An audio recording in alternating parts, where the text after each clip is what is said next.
What's going on, guys? So right now I am in the UNAM Botanical Gardens in Mexico City, which is basically a college in Mexico City. I wanted to give you guys a quick rundown on, hold on, I see a lizard. Sorry guys, I saw like a fence lizard and I had to stop to take a picture of it. But anyway, I wanted to give you guys a quick rundown on my thoughts on Mexico City, if you should come here, my experience so far, and like what to look for. So this isn't gonna be like a super intense like travel guide video because I literally didn't even come here with like an itinerary. There was only one day that I had planned for in advance. The rest of my time here was pretty spontaneous. I kind of just got recommendations through word of mouth and sent it that way. Plus, I'm not a huge like history museum guy. Well, I kind of like museums, but it's really hit or miss. I can really appreciate science museums, but even then those are hit or miss. So I didn't really go to the historical parts of the city. Like I spent a lot of time in Coyoacan, and I really enjoyed that because of the food. And I met a couple people, or a few people who lived around there, and they were all really fun, and I enjoyed hanging out with them. Through this experience, I've realized that what I enjoy most about traveling is just meeting new people and exploring new cultures, because the other parts of traveling that I like, I wouldn't find here in Mexico City, which is largely wildlife. Like I have several bucket list like target animals that I want to see in the wild someday, like Komodo dragons, great white sharks, etc. But like none of that's here. But I do enjoy like meeting new people and learning about the culture and the traditions and stuff like that. And the only other really comparable experience in that regard that I've had was when I actually went to India a few years ago. Mexico City is, honestly, it's a lot of fun. Honestly, the only other city that I can really compare to here is New York City in the US.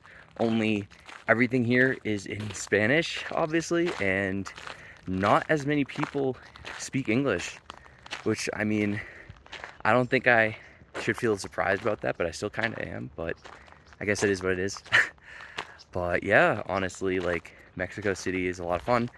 There's so many good foods to try. Like I haven't been on any street tours or food tours, but like I've had locals show me a bunch of great food and stuff like that, and it was really cool. My time here in Mexico City has been unofficially sponsored by Couchsurfing, which is an app you can use to meet new people and hang out in a new city or town or country or whatever. And you can stay with people too. It's only $2 a month, and you know, you can pay more to be officially verified and stuff. But yeah, I stayed with some random dude who lives in the city, and it was pretty cool. My only regret is that if you use the app and you want to stay with someone, you really got to spend a lot of time with them, because I didn't do that.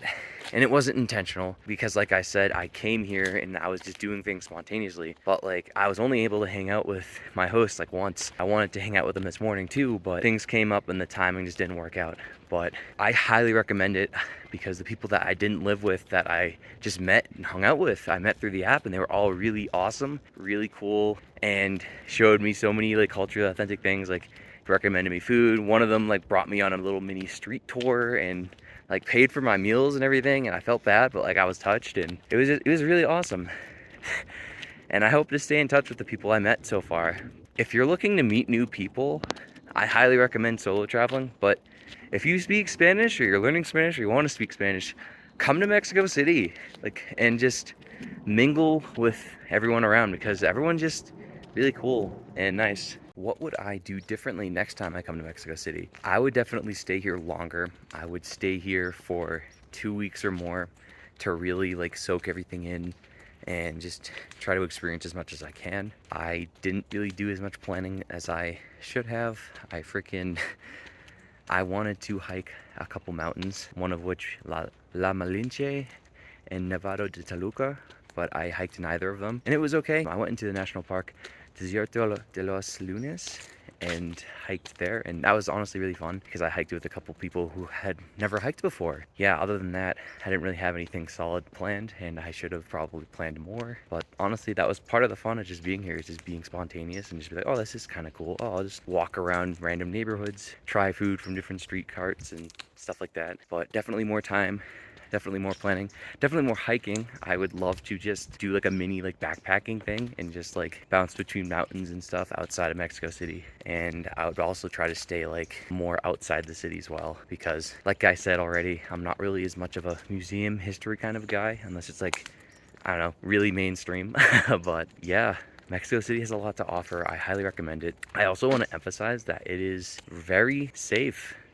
Like, sure, there are parts of that you shouldn't visit, but like, I've felt like I have at any other city. There are parts of New York City where I felt way more sketched out than like throughout the entirety of my time here, and I've been here for like a week. So it's really safe. It's pretty, everyone's really nice. Don't feed into the stereotypes. But yeah, so hope you guys are having a great day. I hope you guys make it to Mexico City at some point, and I'll catch you on the next one.